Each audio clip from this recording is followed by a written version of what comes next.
Marie Pettis here at our sanctuary, and we just finished making a Rube Goldberg contraption machine. This is a chain of events we set up so that one thing would make another thing happen, which would make another thing happen, and so on. It's been really fun.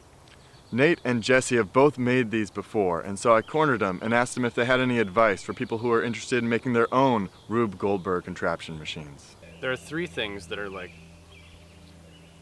really important for you to have if you're going to be making a chain reaction machine. First thing is patience.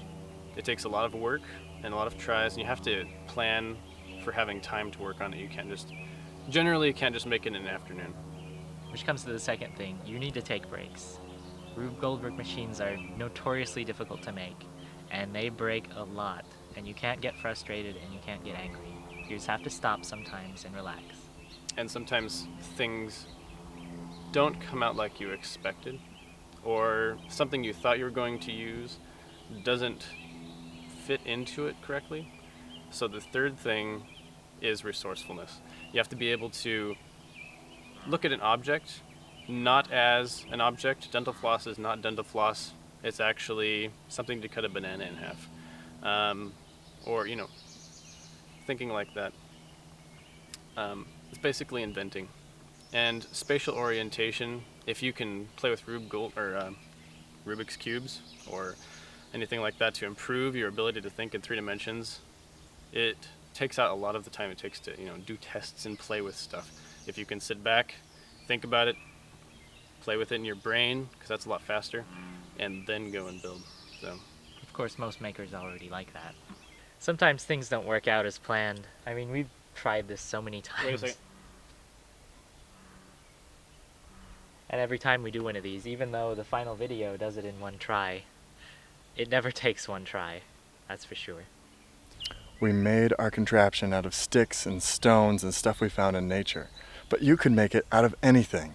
I mean, there's all sorts of possibilities here for making contraptions. What are you going to use to make your contraption?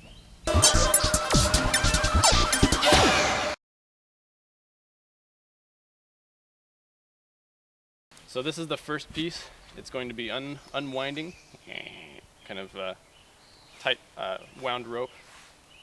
When it finishes lowering, this rock will be right here, and it's going to poke a trigger, which releases the rock to run down the chute to right here, and this little plate will push the stick over, enabling, this is basically a hammer.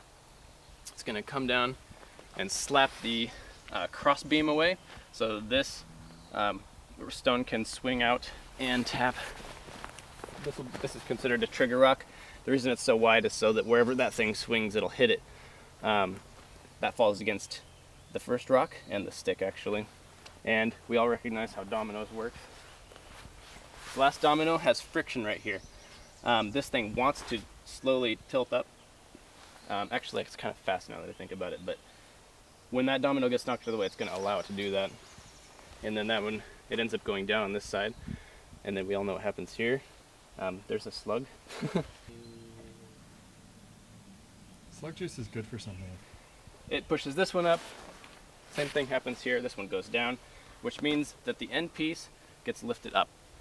When that happens, this little rock right here is allowed to fall over and begin the set of 3 rocks, dominoes, to collapse against each other, making kind of a mess out of rocks, but it looks cool when it happens.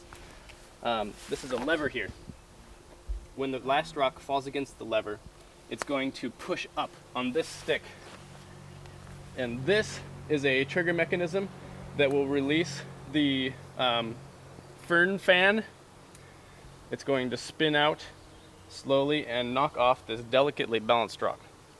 When the rock falls, it's actually going to fall off the back of this stick. It will pull on this stick. When this stick gets pulled on, it releases this actual 2 rock, kind of Y-shaped pieces of wood structure. And this is a tightly wound string, so it's going to swing out this way and knock this rock. If that doesn't work, there's a fail-safe trigger. This rope will wind up on the base of this stick, and pull on the trigger so that it allows this one to go anyway. And same thing for this one. So it's gonna swing around the front, then swing around the back, swing around the front. Right here is the next important piece.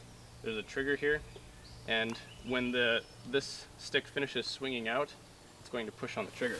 This rock will be balanced when we're ready on top of this string up here. The trigger is going to push the rock off the back of this log, and the string will pull, actually the string is pulling, will be released. Here's the next piece. This lever will be a little bit higher, and the weight will not be on, so that just the strength of the string being held down by the rock is keeping it upright. When the string is released, it will begin to move down and slap this stick, and it's in position right now, so I don't want to touch it. But when stick goes down, it pushes this trigger rock off of the little ledge that it's perched on. Right here you can see that string that's attached to the rock down here. It pulls this lever down and releases this rock that's actually tied up and wound around the tree some ways up. It's going to start swinging around, and it gains energy as it's moving down because of centrifugal force. So it's swinging farther and farther out from the tree until it hits this stick, which just disturbs this rock, and it's allowed to fall down and slap this rock, which is holding down kind of a scissor joint clamp, which is holding this log here. And that'll spring open and release the log, which is attached in two spots so that it swings parallel to the ground, and then impacts the bell for a grand finale.